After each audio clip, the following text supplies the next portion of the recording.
going on, everybody? Aiden from Birds vs. Boys here, coming to you because we've got some drama with the Philadelphia Eagles.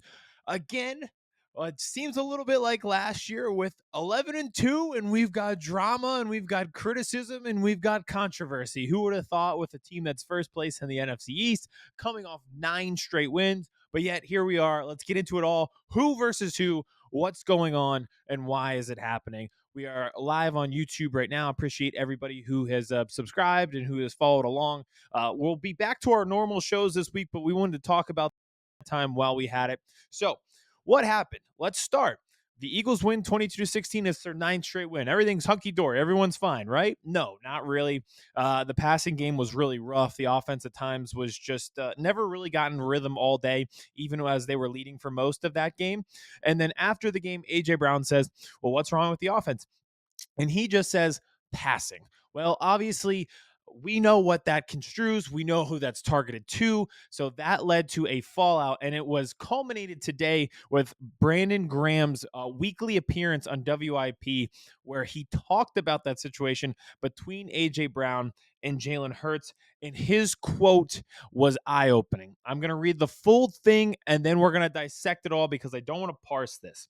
He says, it's difficult because, if you don't hold yourself accountable, there's nothing I can do anyway. We'll all have to be accountable for our actions and what we do. Some people are going to stand on it and double down on it, whatever they do. Okay, I get it. Everybody is entitled to their own opinion. But when we get stuff in-house and we winning, it's just not a good look for the person complaining. When you ain't complaining to the right person, that's all I'm saying. If I got a problem, I'm going to that man. I'm not going to the media. I'm not acting a certain way, but everybody grows at different times too. Oof. At the end of the day, we all got problems. We all got stuff going on. We all got to manage ourselves with the media, because if we give y'all some stuff, that's what we're going to be talking about all day. Just be honest.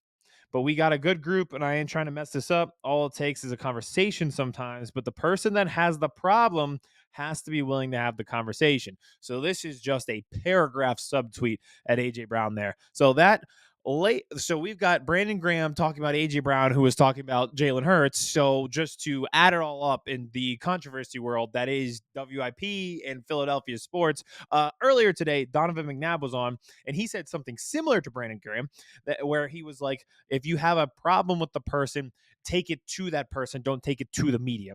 To which Terrell Owens chimed in and said, if only you would have taken your own message when we were teammates with the Eagles. And hey, Freddie Mitchell, thanks for passing this quote along. So the fact that somehow even Freddie Mitchell has gotten involved in it. So we have a beef going on right now, and we have a beef that was going on between a quarterback and a receiver that was 20 years ago. So we've got the current beef between a quarterback and a receiver and the past beef between a quarterback and a receiver that's going on. And also, that quote was a much larger discussion. And in that discussion, Brandon Graham slipped up. And this is also what's been eye-opening to people, as he said something along the lines of they were friends in reference to Jalen Hurts and A.J. Brown. They were friends. And a lot of that has been the subject of conversation because people can't really tell what he meant. And it did come off as he was saying they were friends and then they became teammates, I think is what he meant to say. But again, when you're saying things like this, when you're talking about these sensitive subjects, if you trip up on your words, you can see how that would go. And it's coming off as like they were friends, they are no longer friends, instead of they were friends and now they're teammates. And then you have issues when you're not throwing him the ball.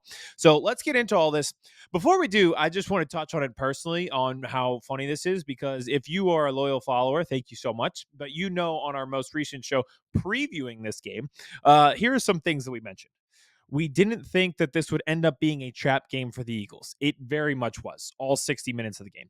I said that I thought at some point Saquon Barkley would overtake Josh Allen for the MVP race because people would have QB fatigue and voter fatigue voting for quarterbacks. He became the first quarterback to ever have 3 passing touchdowns and 3 rushing touchdowns this weekend. He was historically good this week after I said that. We also said that Jalen Hurts looked like he was having more fun than he's ever had. It looks like he's smiling a ton. There's been times in the post-game interviews where he's just laughing, talking about how much he enjoys having Saquon as a teammate. Well, now he is the topic of conversation in the worst way. He's certainly not smiling about this.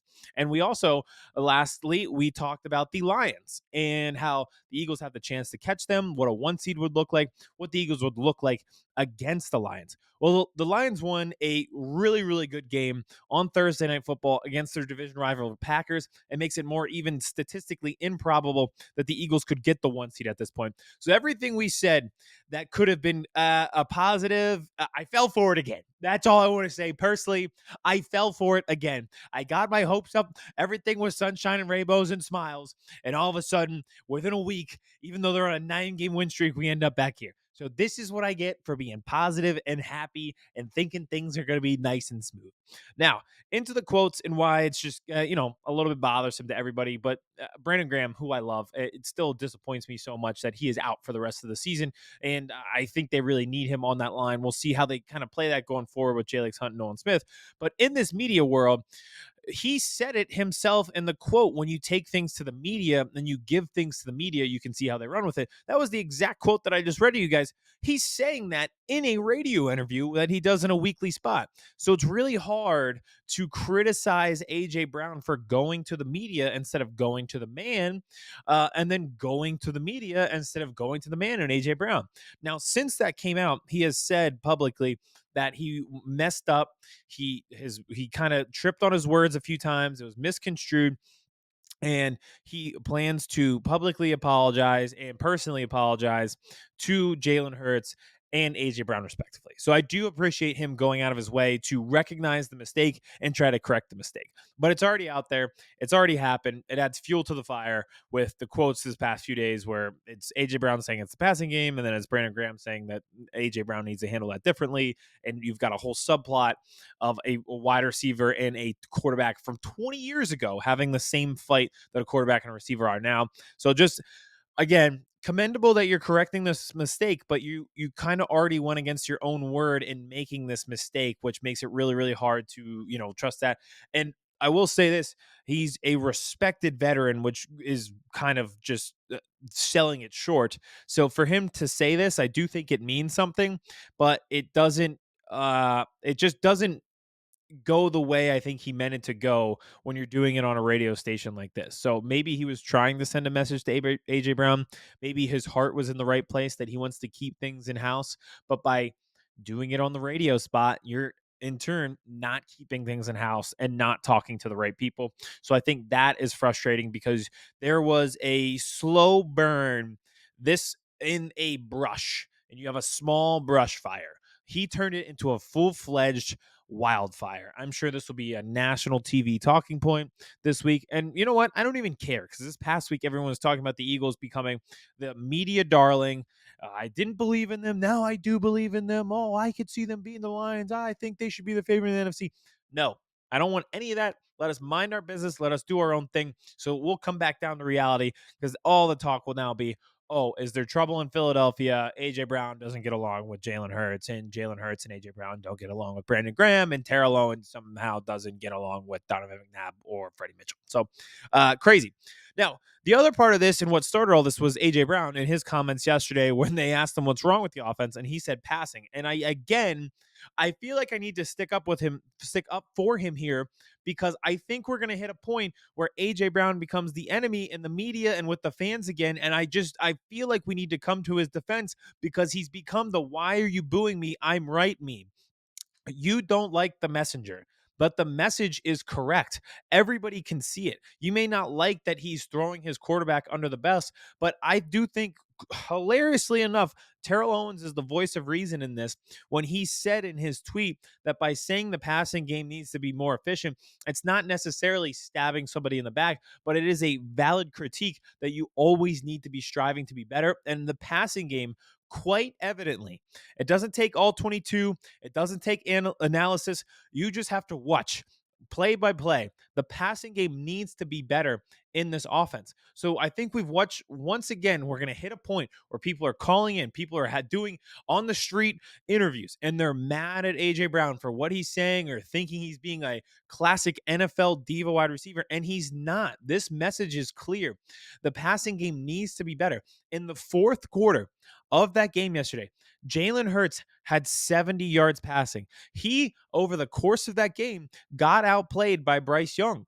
It is there. It needs to be better. And Jalen Hurts is better than that. Right now, he is not trusting himself to make throws. He is not reading and reacting well enough that you could believe that you have a chance on the field with the Detroit Lions from what you saw in the product on Sunday against the Carolina Panthers, who, albeit playing a lot better, but still considered to be a lesser opponent. And you know what really sticks out to me?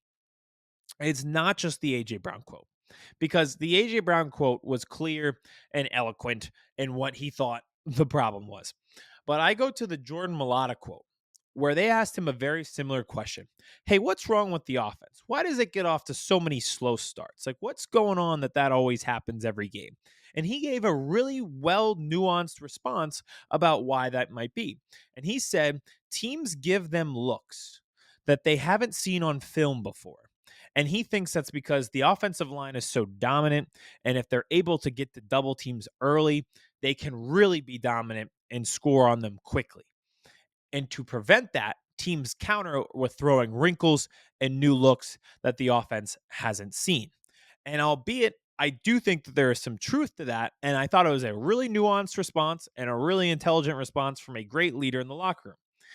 But if you kind of critically think about that, if you had a player on the offense who is struggling to read and react quickly, you would be throwing wrinkles and counters that you didn't see on film before.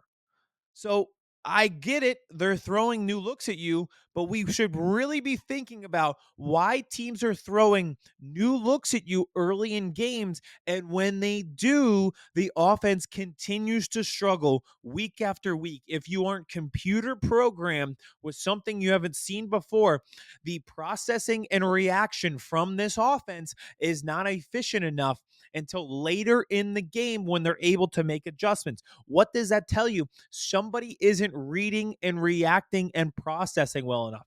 You can see it. You guys can see it. We all saw it. AJ Brown, early in that game, is streaking down the field by himself, and it's a check down to Jahan Dotson. This is exactly what they're talking about.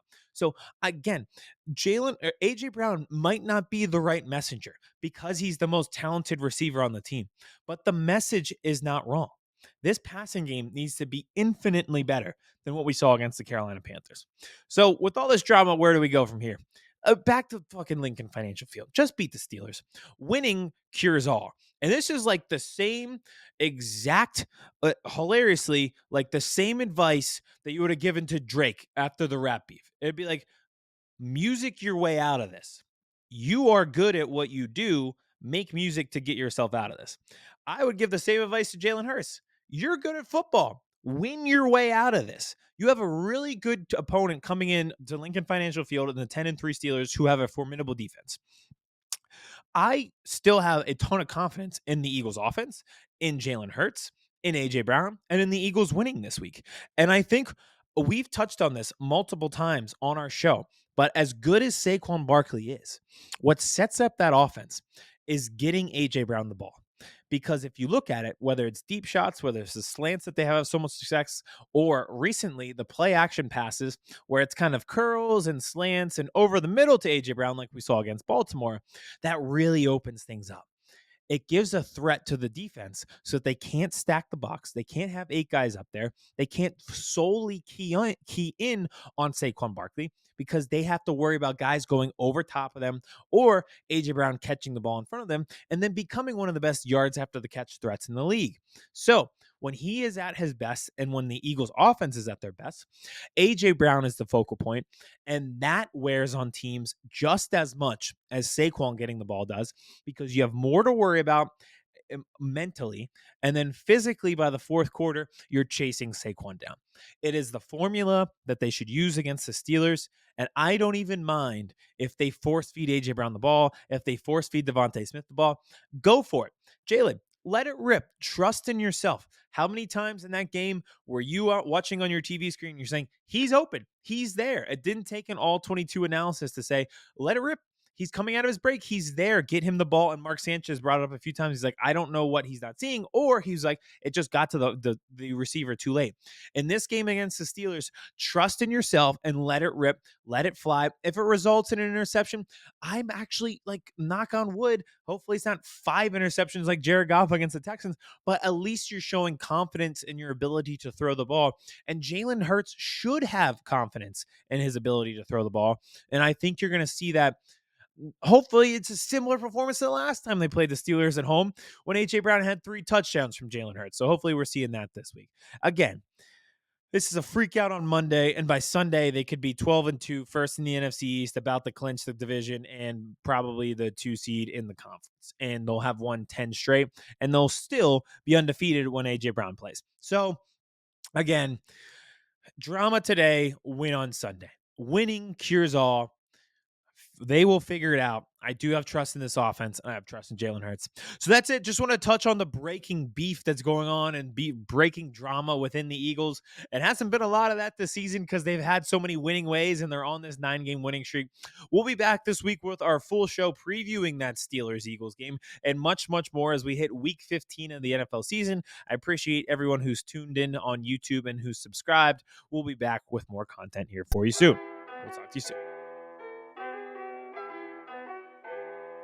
Chris Hansen here, and I'm going to need you all to take a seat right over there and check out Birds versus Boys. I think you're completely right here, and I hate it. Yep. Hey, idiots. Stop doing dumb things. I got 2 phones. Upset alert. Upset alert. I might go insane. I think you're already there. There's no hope. Hope is gone. If this was an AFC North podcast, we'd be done in 15 minutes. Bob Hope. I'm going to drink bleach. That is? Be the team you promised me you were going to be this year! This is the Consciously Hopeful podcast. I'll be watching.